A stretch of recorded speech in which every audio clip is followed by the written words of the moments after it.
तलवार ले ला ला रानी लक्ष्मी बाई बन के सब हुकूमत करा हो रानी ना बोले और तार के समझाइला कंपनी में कमाई गल हुआ मर्दबा छुटला ही में रारू लिया के हमरे का पाले रख दे हम नहीं करके टले दिया मर्दबा हटल सारा बहुत सानी अब नहीं सब आवे द मरद के फैसला हो करब हम खुद अलग रहब अरे गैया मतलब बड़ा बहुत बड़ा हीरा तो रही झाँव झाँव कैले के चलती झोटल या देख पूरा महजर देखता दुआर पर तरवा के पूरा मोहल्ला कह देवी यार बड़ा आपन सतुरा लोग नहीं कर देखो हमार बिहार है यार बड़ा लोग तोरे चलते में बोलावे ते भतार के आवे जा हमहु फैसला करा के दम ले अलगा पेट किया तो होले कन कबरे आवे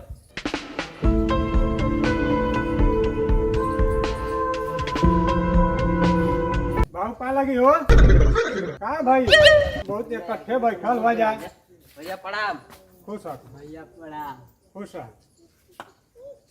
कोनो काम धंधा नहीं है काम धंधा समझो तो तू आई पूछ होटल या से महाभारत में चले है पूछ ओकरा से का बात हुआ हमें ते पूछ दो का बाबू अरे का भइल हो रोज रोज झगड़े करे चली घर में बता के का भइल चला तू दिन भर झगड़े करे भीतर समझनिया पर हम सुन देब तो भीतर समझवा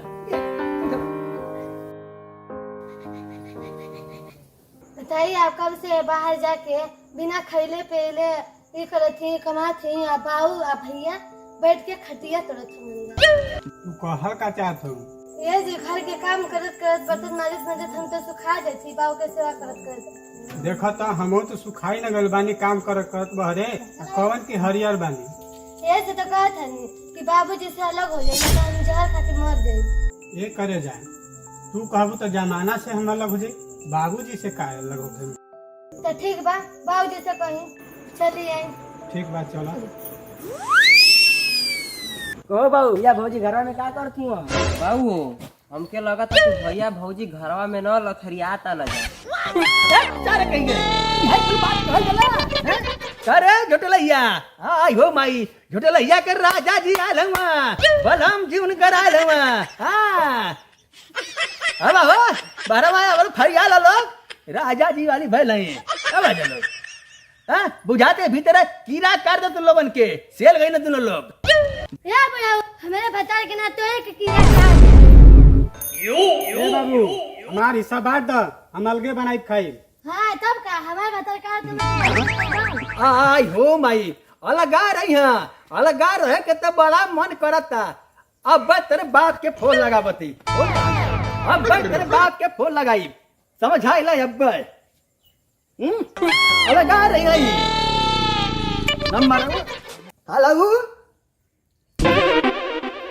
हेलो हेलो ये सरकार हई सर मन बाल लड़की घरे भेजले हुआ हां बुझात बाकी फूलन हती ने राम कली भइल बा जब कई दिया मदवा हटले आ उनके झूठ को हता नहीं मदवा बिहान के घर में महाभारत पहले बिया कर गिल बना देले बा घर के हां हेलो नहीं तो ही आवत हुआ ओ तारे हेलो ओ तारे गो तारे का पकड़ के लिया आवा हां भेटा जे तरव ना तो मार के तरव के दिवाला फाड़ दे हमारा घर भी तरव के नाता डाहे खाती आवा भैया ठीक बा आवत बानी अब इने मैटर हल कर देत बानी आवत हूं मैं रास्ता में चल देनो तो लोग बात हैं अलग भैया आवा भैया आवा जो होते मैं आवा लो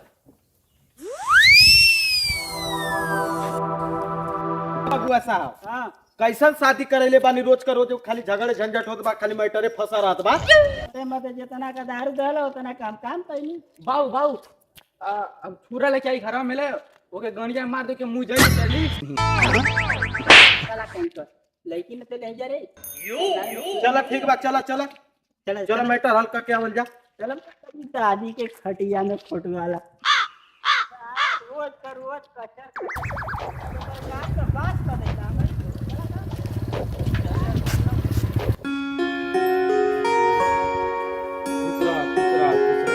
का रे संजनवा तू अलग बनावल चाहत वाली का रे काहे खातिर रे हां बाबूजी हमार भतार कमा था सब कोई बैठ के खा था ये हमसे बर्दाश्त ना होई हाँ बाबूजी हमार कमात पैंट सर के लगल आज बंटवारा करवा दे साबत जी जा चपले राम छुरा लेके आ ले। ए बेटा, जब तक हम जियत रहे बंटवारा तो होए ना दे, बंटवारा ना होई। कहा तो मुझके दवाई लिया दी, खा के तू मर जा। ए बेटा, हम क्या काम कर तू लोटला ही राम, हर ही राम, तू है मुझ का दवाई अपने बाबू के देता, खाली तेल यहाँ। खबरदार बुरा होगा, हमारे बाबू के कुछ बोला था, छुरा ले ले मार के मुंह आ दे। साला हम है ना। मुत्तन भैया हम अगुवाई कैले हई तो हम जानी का चाहत हुआ जा। बस कर हट रे, तोरे गलती हमार जिंदगी तरह नाश भइल बा। ऐसा लड़की तो तोरो बियाह कर देला, सोरा ने लड़का लुटा गल, मन पाड़ कहीं का। दे मार कहीं। हम ई देखने ओकरे अंदर का नहीं। हाँ? का दामाद जी आपका का विचार बा?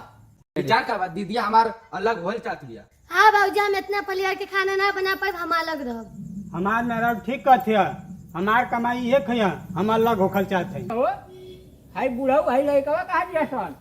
जाने बाहर नहीं जाता, बस हमार मेहरा उस मतलब है। ना भैया, एकदम सही कहता बंटवारा हो के रही, काहे ना बंटवारा होई। अरे जब ये जन्म रहे ना, जब पैदा भर ते भैया हम हमार बुढ़िया हरिया बजा बजा के पूरा मोहल्ला भर नचले रही जा, गाँव भर पूरा मिठाई बटली कि हमरे बुढ़ौती के सहारा पैदा हो गल। छोट छोट बच्चन के पढ़ा लिखा के अपने नींद बड़ा करे, कि हम भुला गए रही।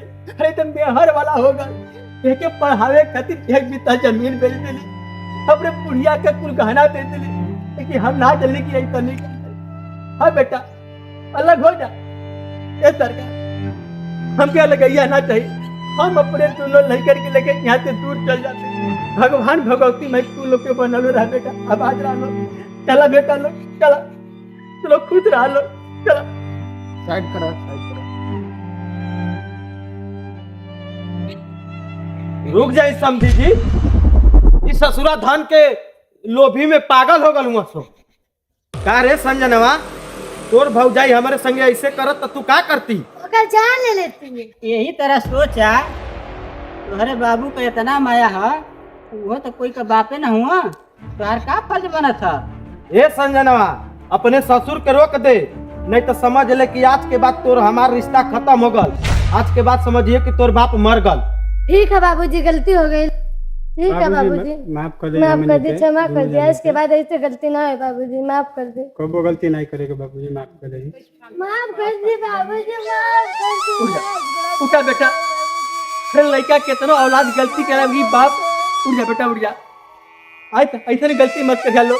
अगर तू लोगों ने हर बेटा हो जाए अपने बाप को मजबूरी समझे तो कौनो भी बाप अनाथ आश्रम में ना रहे बेटा। जा लोग खुद रह जाए, बस अपने भाई के देखा। हमारे 4 दिन के मेहमान बड़े, हम तो फिर चल जाए। तू घर जो तो लोग देखेगी बेटा। जा जा लो, खाना बनाओ जो अब। बाबू जा। आज के बाद ऐसे गलती ना होगा। हाँ बेटा। लेकिन आप मत जाए बाबूजी। ना जी बाबू, ना जी। नहीं, हम आज के बाद ऐसे ना पता। जो बाबू पानी पियाओ अपने, चलिए नहीं पानी पिया। हमारा